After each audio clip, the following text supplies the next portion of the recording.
ಕಾಂಗ್ರೆಸ್ನ ಮೊದಲ ಮತ ಚಲಾವಣೆ ಆಗಿದೆ. ಡಾಕ್ಟರ್ ಅಜಯ್ ಸಿಂಗ್ ಅವರು ಮೊದಲ ಮತವನ್ನ ಚಲಾವಣೆ ಮಾಡಿದ್ದಾರೆ.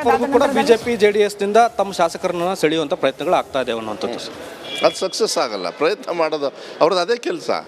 ಬಿ ಜೆ ಪಿಯವರಿಗೆ ಇಡೀ ದೇಶದೊಳಗೆ ಪ್ರಜಾಪ್ರಭುತ್ವದಲ್ಲಿ ಸಂವಿಧಾನದಲ್ಲಿ ಅನುಷ್ಠಾನ ಆಗಿರ್ತಕ್ಕಂಥ ಸರ್ಕಾರಗಳನ್ನು ವ್ಯಾವಹಾರಿಕವಾಗಿ ಕೆಡವಿ ಅವರು ವ್ಯವಹಾರ ಮಾಡೋಕ್ಕೆ ಬಂದವರು. ಅವರು ಭಾರತೀಯ ಜನತಾ ಪಾರ್ಟಿ ಅಲ್ಲ, ಅವು ಬ್ರಿಟಿಷ್ ಜನತಾ ಪಾರ್ಟಿ. ಅವು ವ್ಯವಹಾರ ಮಾಡೋಕ್ಕೆ ಬ್ರಿಟಿಷರ್ಸ್ ಎಂತಕ್ಕೆ ಬಂದಿದ್ದು ನಮ್ಮ ದೇಶಕ್ಕೆ ವ್ಯವಹಾರ ಮಾಡೋಕ್ಕೆ.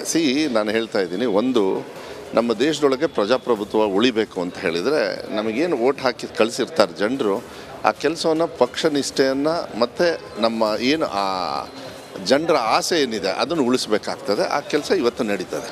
ಸಂಖ್ಯಾಬಲ ಇಲ್ಲದಿದ್ದರೂ ಕ್ಯಾಂಡಿಡೇಟ್ ಆಗ್ತಾರೆ, ಇಲ್ಲೊಂಥರ ಸ್ಪೆಕ್ಯುಲೇಷನ್ ಆಗುತ್ತೆ. ಅದನ್ನು ನಾನು ಹೇಳೋದು, ನೀವು ಅವ್ರಿಗೆ ಕೇಳಬೇಕು. ಕೆಟ್ಟ ಬುದ್ಧಿಗೆ ತಾನೇ ಮಾಡೋದು, ಇದು ಒಳ್ಳೆ ಬುದ್ಧಿಗೆ ಮಾಡ್ತಾರೆ ಯಾರಾದರೂ?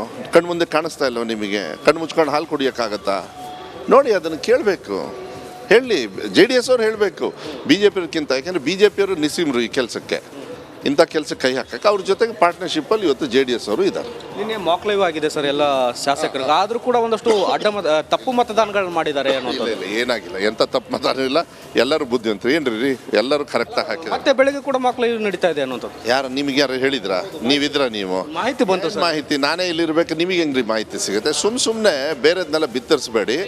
ಅಲ್ಲಿ ಏನಾಗಿದೆ ಅಂದರೆ ಎಲ್ಲರೂ ಕೂಡ ನಾವು ಒಂದು ಮಾಕ್ ಇದನ್ನು ಹೆಂಗೆ ಮಾಡಬೇಕು ಅಂತ, ಯಾಕೆಂದರೆ ಪ್ರಿಫರೆನ್ಷಿಯಲ್ ವೋಟ್ಸ್ ಇರ್ತದೆ. ಇದನ್ನು ಮಾಡಿದ್ದಾರೆ, ಮತ್ತೆ ಮಾಡಿಲ್ಲ. ಎಲ್ಲರೂ ಕರೆಕ್ಟಾಗಿ ಮಾಡಿದರೆ ಏನು ತೊಂದರೆ ಇಲ್ಲ. ಕರೆಕ್ಟಾಗಿ ನಮ್ಮ 3 ಅಭ್ಯರ್ಥಿನೂ ಕೂಡ ನಮಗೆ ಎಷ್ಟು ಬೀಳಬೇಕೋ ಅದ್ರ ಮೇಲೆ ಏನಾದ್ರು ಬಿದ್ದರೆ ಅದು B J P J D S ವಿರುದ್ಧ ಸಿಟ್ಟಿಗೆ ಮೋಸ್ಟ್ಲಿ ಆಗ್ಬೋದು. ಪ್ರಜಾಪ್ರಭುತ್ವದ ಕೊಲೆ ಮಾಡ್ತಕ್ಕಂಥವ್ರು ವಿರುದ್ಧವಾಗಿ ನಮಗೆ ಮತ ಬರ್ಬೋದು. ನಮಗೆ ವಿಶ್ವಾಸ ಇದೆ, ಯಾವ ಕಾಂಗ್ರೆಸ್ ಶಾಸಕರ ಮತಗಳು ಲ್ಯಾಪ್ಸ್ ಆಗದ ಹಾಗೆ ಮತದಾನ ಮಾಡ್ತಾರೆ ಅಂತ. ಎಲ್ಲೂ ಆಗದೇ ಇಲ್ಲ. ಲ್ಯಾಪ್ಸ್ ಆಗೋದು ಯಾರು ಈ ಕೆಟ್ಟ ಬುದ್ಧಿ ಹಾಕಿದ್ದಾರೆ ಅವ್ರು ಲ್ಯಾಪ್ಸ್ ಆಗೋದು. Okay sir, thank you.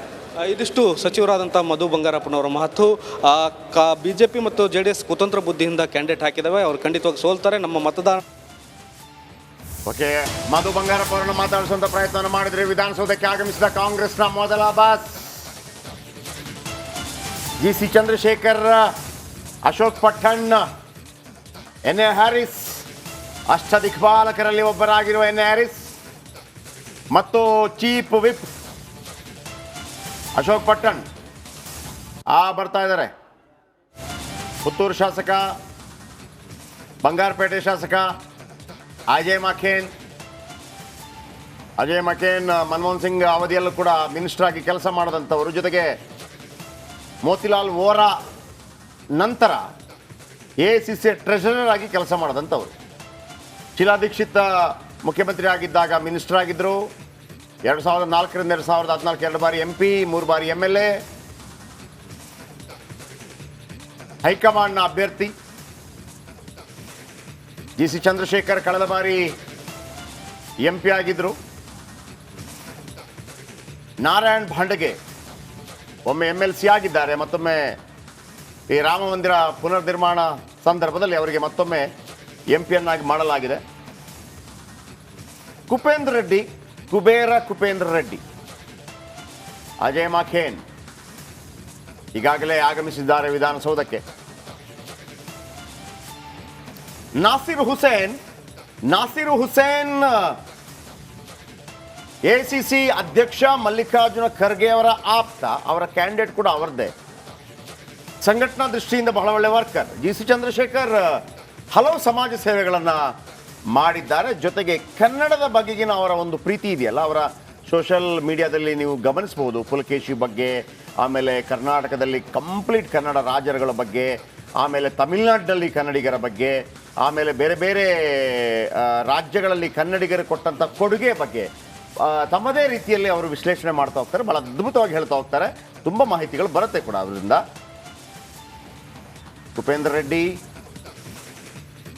Reddy ಅವರು ಗೆಲ್ಲುವಂಥ ವಿಚಾರಕ್ಕೆ ಸಂಬಂಧಪಟ್ಟ ಹಾಗೆ, ಕುಪೇಂದ್ರ ರೆಡ್ಡಿ ಗೆದ್ದರೆ ಕಾಂಗ್ರೆಸ್ನ 3ರಲ್ಲಿ ಒಬ್ಬರು ಸೋಲ್ಬೇಕು. ಕಾಂಗ್ರೆಸ್ನ 3 ಗೆದ್ದರೆ ಕುಪೇಂದ್ರ ರೆಡ್ಡಿ ಸೋಲ್ಬೇಕು. ಇಷ್ಟೇ ಇರುವಂಥದ್ದು. ಕುಪೇಂದ್ರ ರೆಡ್ಡಿ ಅವರನ್ನು ನಮ್ಮ ಪ್ರತಿನಿಧಿ ಮಾತನಾಡಿಸುವಂಥ ಪ್ರಯತ್ನ ಮಾಡಿದ್ರು, ನೀವು ನೋಡಿದ್ರಿ. 5 ಮತಗಳು ಎಕ್ಸ್ಟ್ರಾ ಮತಗಳು ಅವ್ರಿಗೆ ಬೇಕು. ಈ ಮತಗಳ ಒಂದು ವಿಶೇಷತೆ ಏನಪ್ಪ ಅಂತಂದರೆ, ಅಲ್ಲಿ ಏಜೆಂಟ್ ಅಂತ ಕೂತಿರ್ತಾರೆ.